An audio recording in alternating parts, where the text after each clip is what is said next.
What up, y'all? You're listening to Sports Talk with Tropp, and I'm your host, Katie Tropp. Well, before we get into things, I did want to let y'all know that next week there will not be any shows. Not next Monday and not next Friday, because my ass will be in Hawaii, just being a beach bum for the entire week. So, I'll be in Maui having a good-ass time. Like I said, being a beach bum all fucking week. So I will be back doing shows on Monday, March 16th. And the great thing about that is March Madness will be getting started. So we'll be talking brackets, and baseball season will be right around the corner. So I'll be talking about my baseball predictions. And then, of course, we'll be in the heart of the basketball season with the NBA playoffs right around the corner as soon as I get back. So that's just letting y'all know. No shows next week. All right, so let's get into the week of the NBA and what went on this week. Let's get started on Monday night.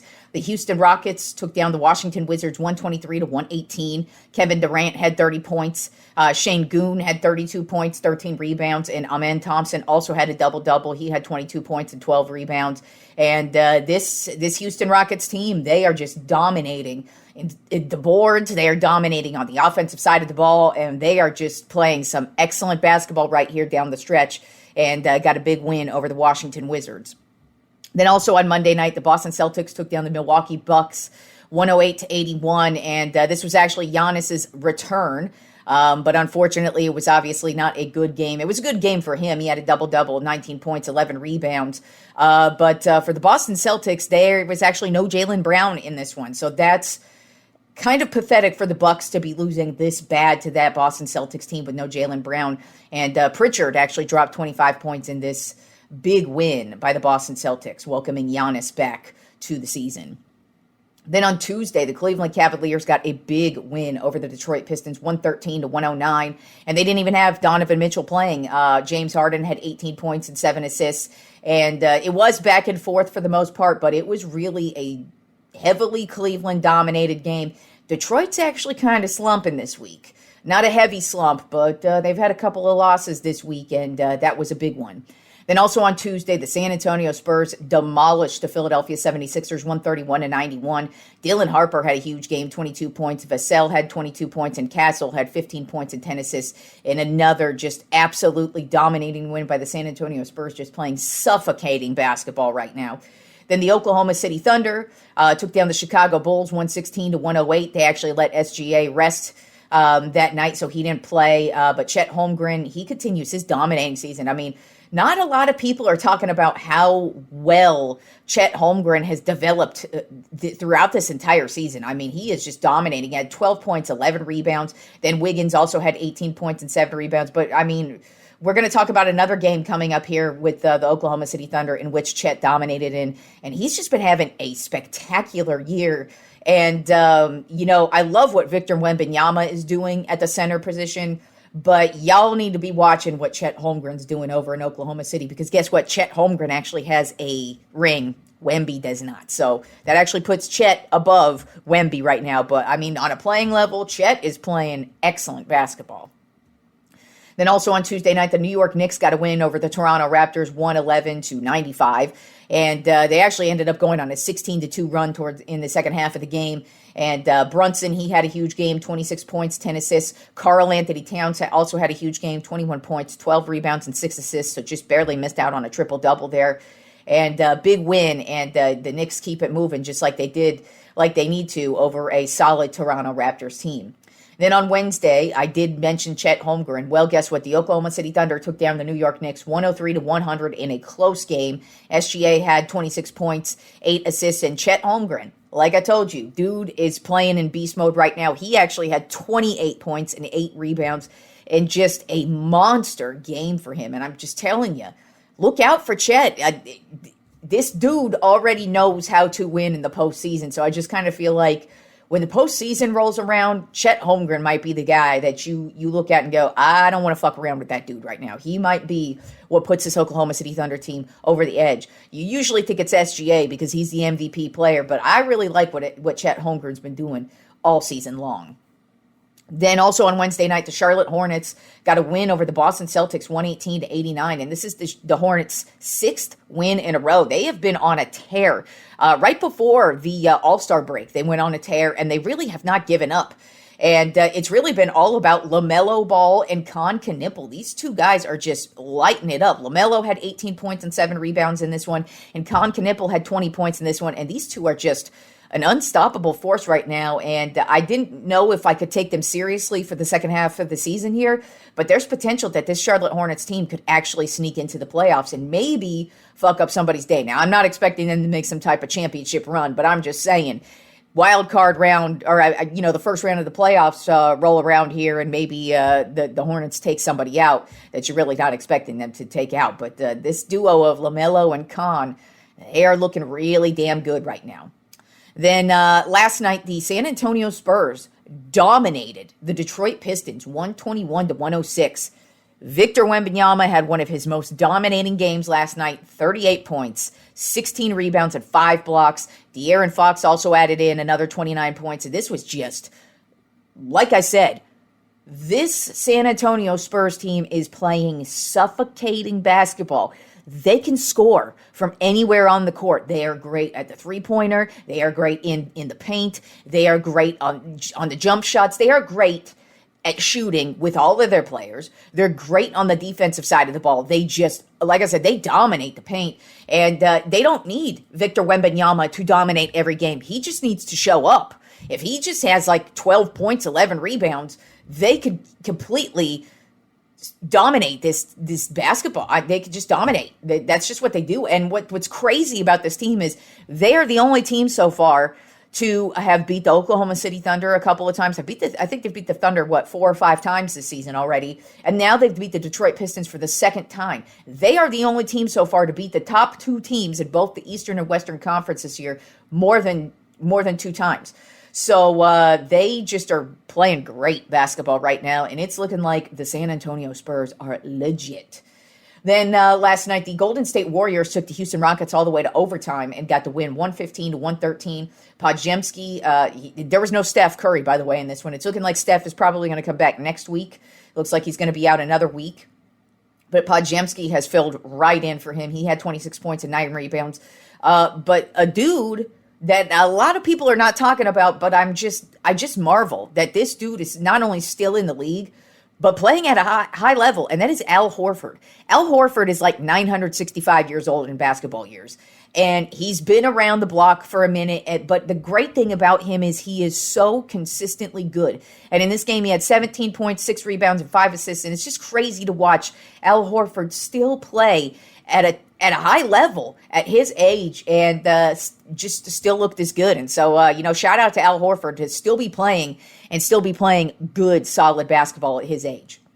Then, not much to really talk about in this game from last night. There's only one reason why I'm bringing it up, but the Denver Nuggets completely demolished my Los Angeles Lakers 120-113. But really, the only thing to mention in this game is LeBron James became the all-time career leader in field goals, passing Kareem Abdul-Jabbar with 15,838 career field goals. And just LeBron just keeps adding to his stellar resume. And that's just another accomplishment because that was really the only good thing about the Lakers game last night. Other than that, they got trounced. Jokic had a huge game last night, 28 points, 13 assists, and 12 rebounds. Yes, king triple-double, continues to be king triple-double. And Murray also added in 28 points as well, and it was just completely dominated by the Denver Nuggets from start to finish. Then the last bit of NBA news is it is official.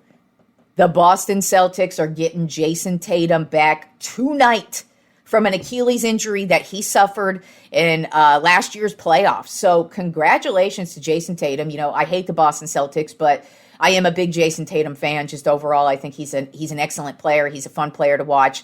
And you always like to see, or at least I like to see, dudes who are good at the game, who come back from these debilitating injuries. I'm not expecting him to come right out the gate and have like 35, 10. No, I expect them to ease him in, as they should ease him in. But this is a perfect time for him to come back because now we only have about a month left of basketball until we hit the playoffs.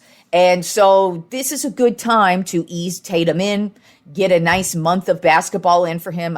I know that he's not going to be playing full games just yet. He's not going to be playing back-to-backs either, but they're going to ease him in. And then once the playoffs roll around, maybe he's going to make a big difference. But even if he doesn't, congratulations to the Boston Celtics and Jason Tatum, because he is coming back tonight.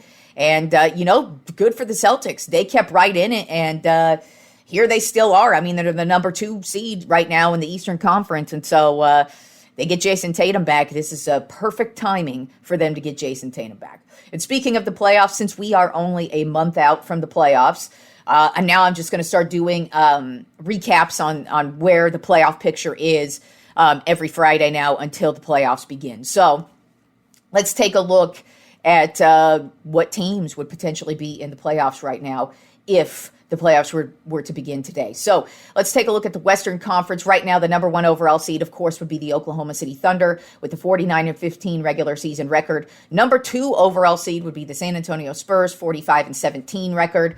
Number 3 overall seed right now would be the Minnesota Timberwolves with a 40-23 record. And right now, the Timberwolves are on fire. But I keep saying this is one of the most streaky teams. They're always up, they're always down, so we'll see what happens with the Timberwolves. But right now, they'd be the number 3 seed. The number 4 overall seed in the Western Conference right now would be the Houston Rockets with a 38-23 record. Number 5 overall seed would be the Denver Nuggets with a 39-24 record. And then the number 6 overall seed would be the Los Angeles Lakers with a 37-25 record. And then in the play-in tournament right now in the Western Conference, number 7 seed would be the Phoenix Suns with a 35-27 regular season record. Number 8 seed would be the Golden State Warriors at 32-30. Then the number 9 overall seed would be the Los Angeles Clippers at 30-31. And then sneaking in the last number 10 spot would be the Portland Trail Blazers with a 30-33 record. Then in the Eastern Conference right now, the standings look with the number 1 overall seed would be the Detroit Pistons with a 45-16 record.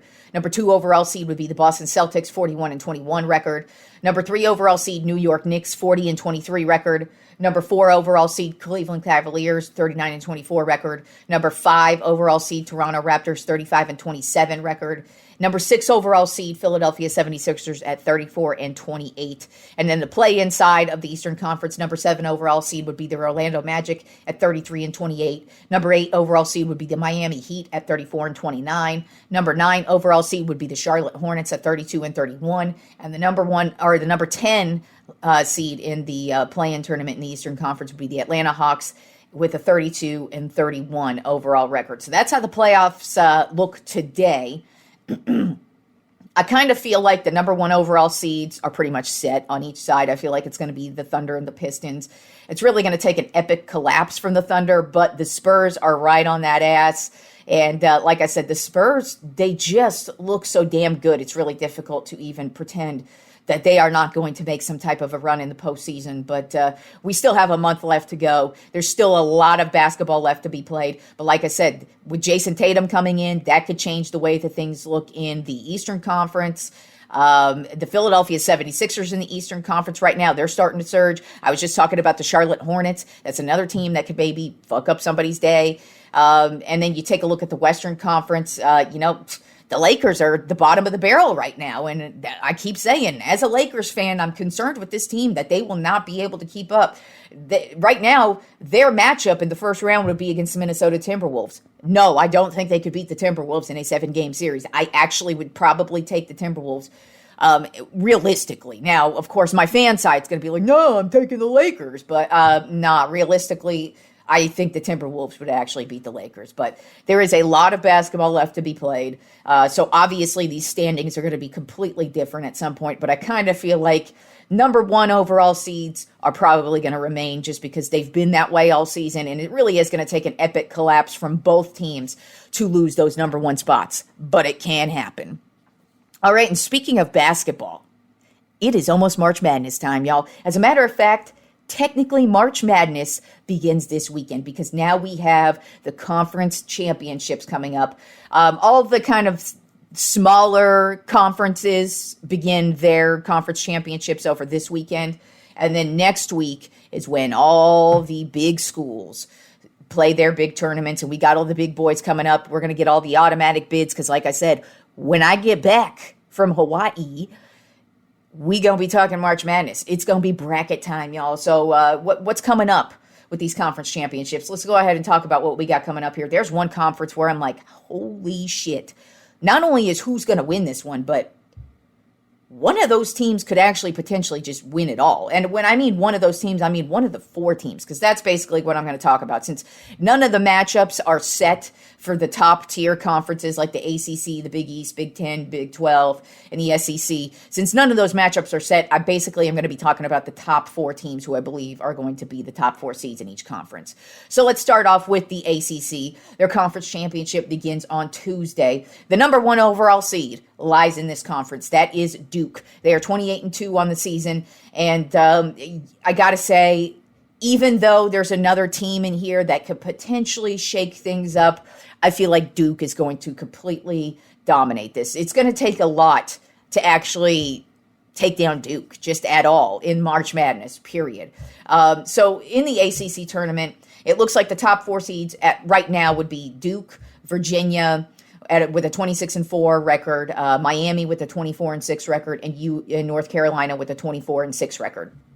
Both Virginia and Miami are also ranked and in the AP top 25. As I said, Duke is number 1 overall, and Virginia could potentially maybe shake things up in this tournament.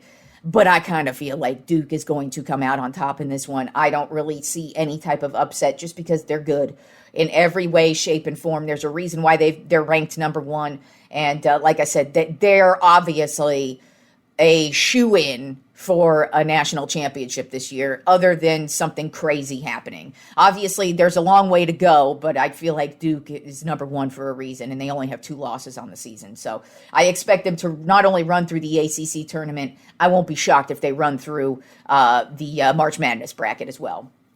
Then the Big East tournament, that starts on Wednesday. The top 4 teams in this tournament right now would be UConn. They are 27-3 on the season, and they're actually ranked number 4 overall in the country. St. John's is 24-6. They're also a ranked team. Villanova is 23-7.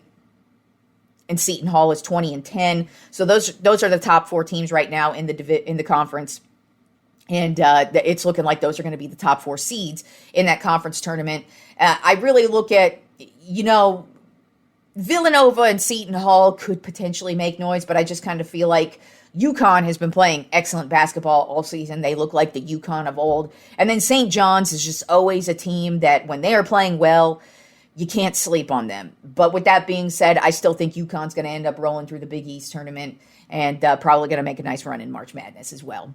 Then the Big Ten Conference Tournament starts on Tuesday, and this actually has, of course, a couple of the big house, the typical teams that we usually see. Michigan, they are 27-2. They're actually number 3 overall in the country. Michigan State is 24-5. They're also number 8 overall in the country. So those are the usual suspects that we see.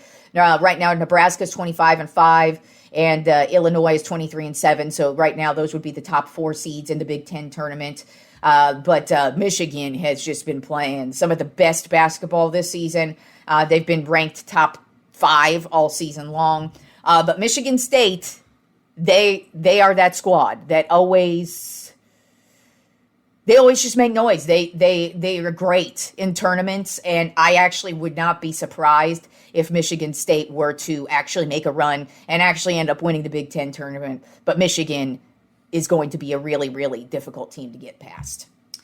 Then the SEC tournament, that starts on Wednesday. The top 4 seeds right now in the SEC tournament would be Florida at 24-6. They're actually the number 5 overall ranked team in the country. Alabama's 22-8. Arkansas is 22-8, and then Tennessee is 21-9. So those would be the top 4 in the SEC tournament. The SEC tournament, it's kind of like football, where I feel like they are going to beat each other up, but at the end of the day, Florida's been playing the best basketball in the SEC, and I just kind of feel like it's going to be shocking if Florida doesn't actually win the SEC tournament because they are good both offensively and defensively, and they're just a really overall good team. And then rounding out the conference tournaments, to me, this is the best one.